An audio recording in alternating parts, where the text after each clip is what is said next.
2-year-old student at Bowdoin College, and as an infant, I was diagnosed with cystic fibrosis, a rare and progressive genetic disorder with no cure.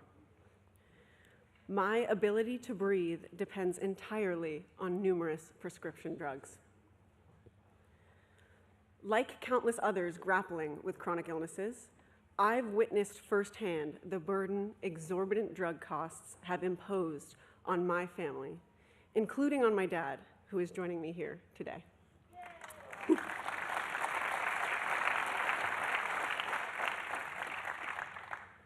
Last year alone, my family spent almost $3,000 out of pocket for my life-sustaining medications. The only medication that treats the underlying cause of my disease carries an annual list price upwards of $300,000. The medication brings enormous relief, but its cost casts a shadow over my life. As a young adult about to graduate from college, I should be focused on my next steps, finding a job, applying to law school, and weathering my dad's embarrassing stories at graduation.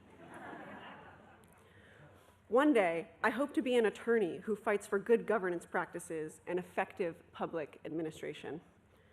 I want to spend my time planning for that future. Instead, I am worried about my ability to afford my health care and live an independent life. But amidst these challenges, President Biden has offered a glimmer of hope. The president said he'd take on Big Pharma and beat them, and he did it. His Inflation Reduction Act lowered prescription drug prices for seniors. It is a big deal. Now, he's fighting to cap out-of-pocket drug costs at $2,000 for all Americans, for people like our family, for people like me. President Biden believes healthcare is a right, not a privilege.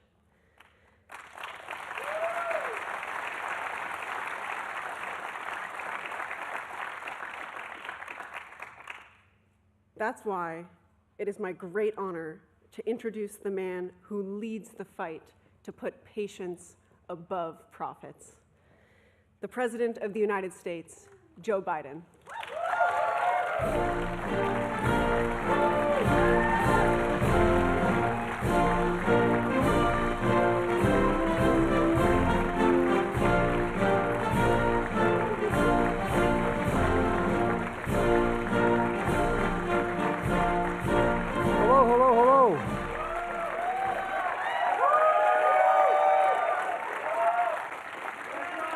Good to see you all. Good to see you all. Thank you.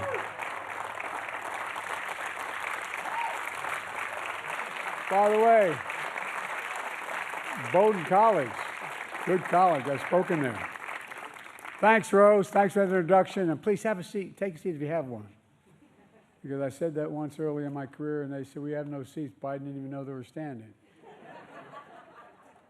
Anyway, thanks for the introduction, Rose, and for your courage. 22 years old, born with cystic fibrosis, a tough chronic disease that's made even tougher. And she's not exaggerating by the high cost of medicines and particularly certain drugs that are needed. You know, Rose, you're not alone. I'm thinking about millions of Americans out there who are lying in bed at night staring at the ceiling wondering, what if it happens? What if it happens to me? How am I going to pay for it? How will I do it?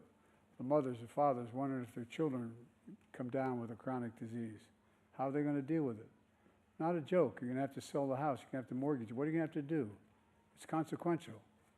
Can you afford the medical bills? Look, folks, as I said in my State of the Union, I'm doing everything I can to lower the health care costs to provide people with peace of mind. Not at the expense of doctors or medicine or hospitals or drug companies, but just to make it fair. Look, and we're so lucky to have a great congressional delegation, including without hyperbole, two of the best senators in the United States Senate I've ever served with. Maggie Hassan. Stand up, Maggie.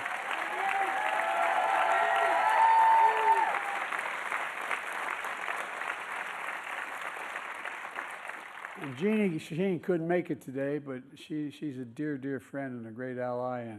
But she sent somebody who, if I have to be in a fight, I want him in my corner. Stand up, pal. Billy Sheen. Look, I'm here in New Hampshire to talk about the budget I released today that would, what I think, help in a big way. As you just heard, Rose, many Americans pay for prescription drugs more money than anywhere in the country. If I got you on Air Force One with me and flew you to Toronto, to Berlin, to London, to Rome, any place in the world, with the same prescription you might have for whatever you need, no matter what it is, and we could, by the same company, you could get it in all those cities. And guess what? It costs you between 40 and 60% less. That's a fact. That's not hyperbole. That's a fact. And it's wrong. And guess what? I've been trying for years and years, the U.S. Senator, to end it, and I'm ending it now. Through the Inflation Reduction Act, the law I proposed and signed, not one Republican, I might add, voted for it, we finally beat Big Pharma. Caps total prescription drug costs for seniors in Medicare at $2,000 a year, even for expensive drugs. Maximum. Right now, for example, this is already passed. I got it passed already. We got it passed. That beginning in the next year, at the end of this term, what's going to happen is the cost for all of the prescription drugs for seniors, including cancer drugs that cost $10,000, $12,000, $15,000 a year, will not have to pay more than $2,000 a year, period. Working with Maggie and Jeannie, I want to cap prescription drug costs to $2,000 a year for Rose and for everyone, not just seniors. It could be transformational. But that's not all. Instead of paying as much as $400 a month for insulin for seniors with diabetes, you now only have to pay $35 a month. Well, you know why we did that? I've been fighting that a long time, too. I bet every one of you know somebody who needs insulin for diabetes, yourself or somebody else. Well, it costs as much as $400 a month. You know how much it costs to make that? $10, T-E-N, $10. And the guy who came up he didn't want to patent it because he wanted to make sure everybody had access to it. So if you add everything, including the cost of packaging it, it's $13. They're still making 3 times more than they would ordinarily. They're not getting cheated. They're just going to pay what other people pay around the world.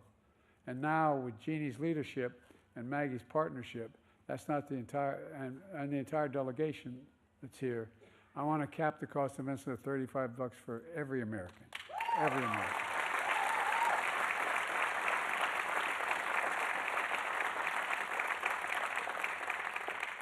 When I first got it passed, it included all Americans. When we got it reauthorized, the other team wouldn't do it, so only for seniors.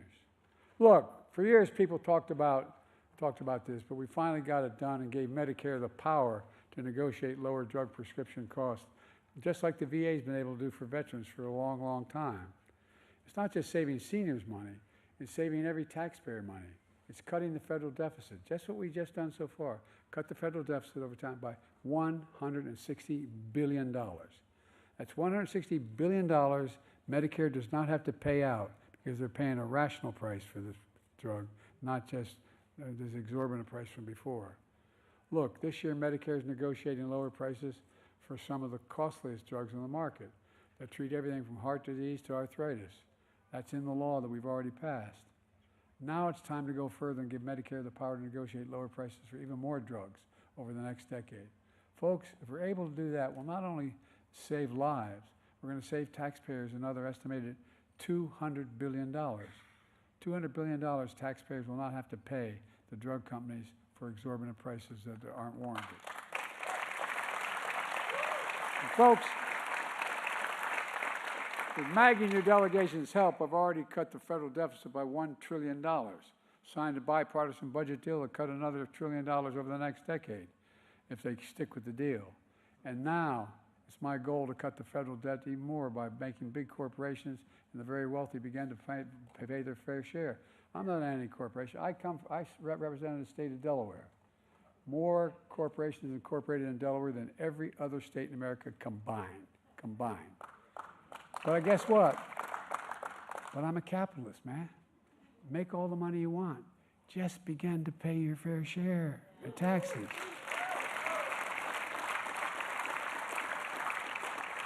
You may remember the big fight I had not long ago, and the reason we were able to cut the deficit already by $7 billion in the first year. And that was because we found out that we wanted to make sure that there were 50 corporations that made $40 billion in 2021. Didn't pay a penny in taxes. I did an awful thing. I convinced us all to raise it to 15%. Isn't that awful?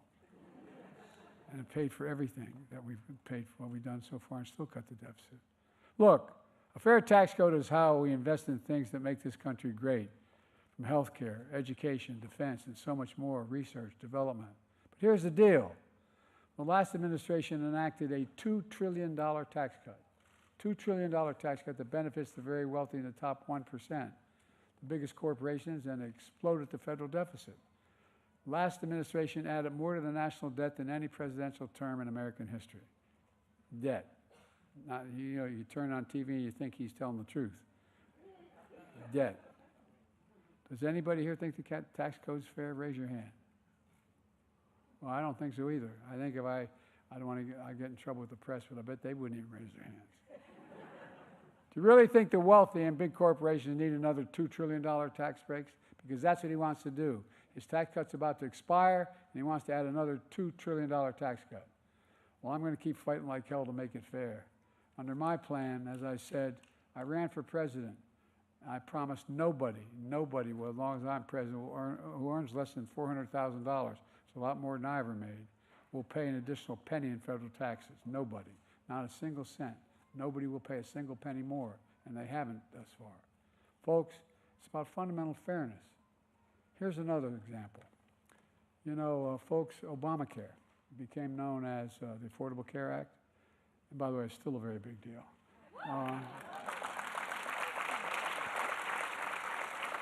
Over 100 million of Americans can no longer be denied health insurance because of a pre-existing condition. But my predecessor and many Republicans want to take that away, take that protection away by repealing the Affordable Care Act. I'm not going to let it happen. We stopped them literally 50 times, 50 times in the last administration. And we're going to stop them again. Folks,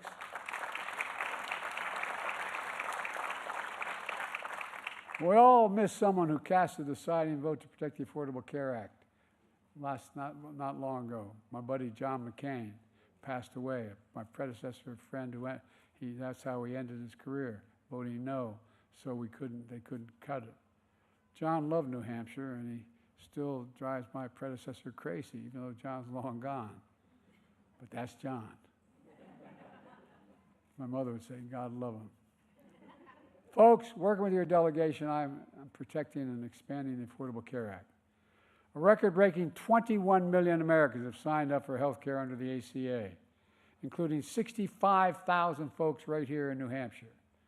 I enacted tax credits that save on average $800 per person per year, reducing health care premiums for millions of working families under the Affordable Care Act.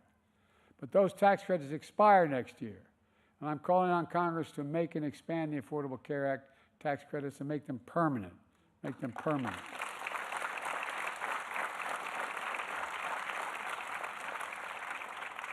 Many of my Republican friends want to put Social Security and Medicare back on the chopping block again. If anyone tries to cut Social Security and Medicare or raise the retirement age again, I will stop them. Working people built this country. They pay more into Social Security than millionaires and billionaires do. It's not fair. Folks, we have two ways to go at Social Security and Medicare. Republicans will cut Social Security and Medicare to give us more tax cuts for the wealthy. Even this morning, Donald Trump said cuts to Social Security and Medicare are on the table again. When asked if he changed his position, he said, quote, there's a lot you can do in terms of cutting. Tremendous amount of things you can cut. Let me be precise. Tremendous amount of things you can do, not cut. He said, but the bottom line is, he's still at it. I'm never going to allow that to happen. I won't cut Social Security. I won't cut Medicare. Instead of cutting Medicare and give tax breaks to the wealthy, I will protect and strengthen Social Security and Medicare and make the wealthy begin to pay their fair share. In fact, my budget plan would preserve Medicare benefits in this Medicare trust fund. Because Maggie's leadership, because of it, I'm also cracking down on surprise medical bills. Here's the deal. You go out there and you do your homework. You choose the hospital if you need a hospital based on what your insurance company will cover. And then when you get the bill, there's a surprise charge because the hospital assigned an anesthesiologist or a doc that isn't under your control, isn't in your insurance. That surprise bill can add up to thousands of dollars, thousands. Thanks to Maggie, we ended that surprise billing and we're protecting 1 million Americans.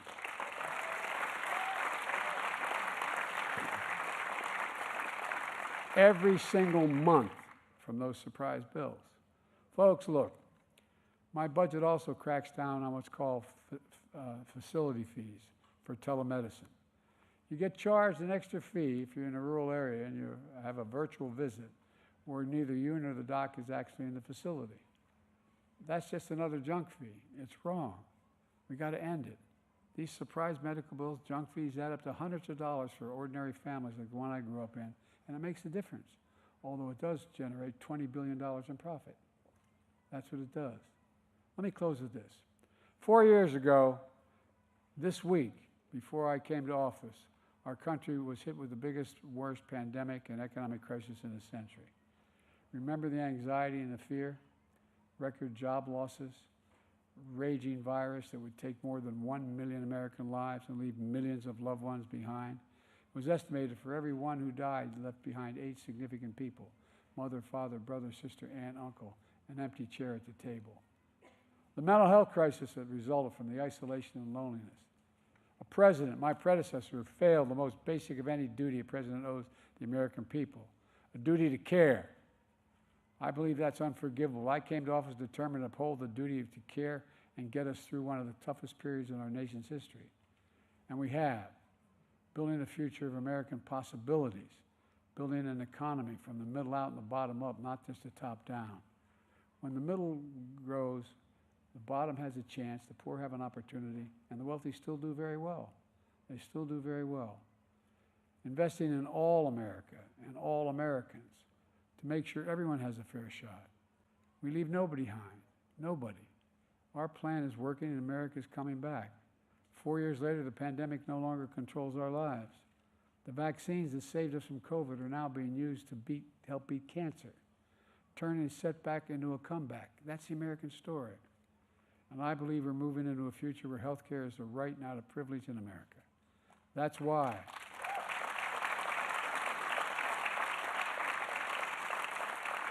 That's why I've never been more optimistic about our future. We just have to remember who we are. We're the United States of America. There's nothing beyond our capacity when we do it together. Nothing, seriously, not a joke.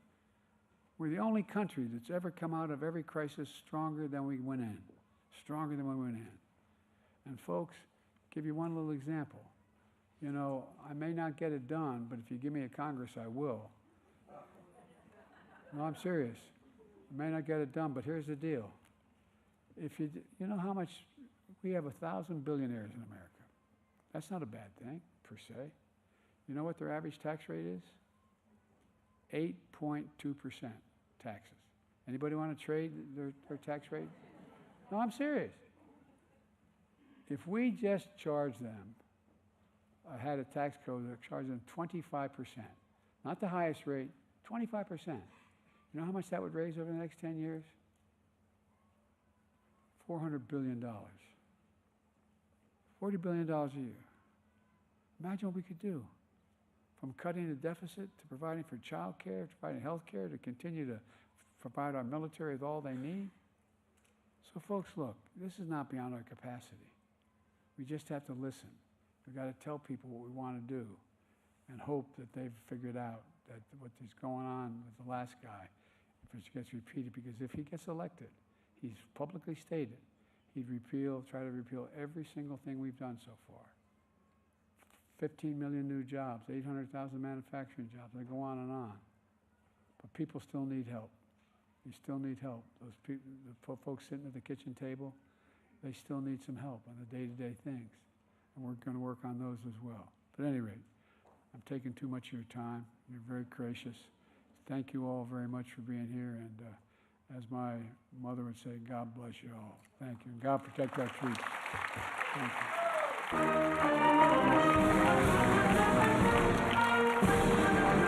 you.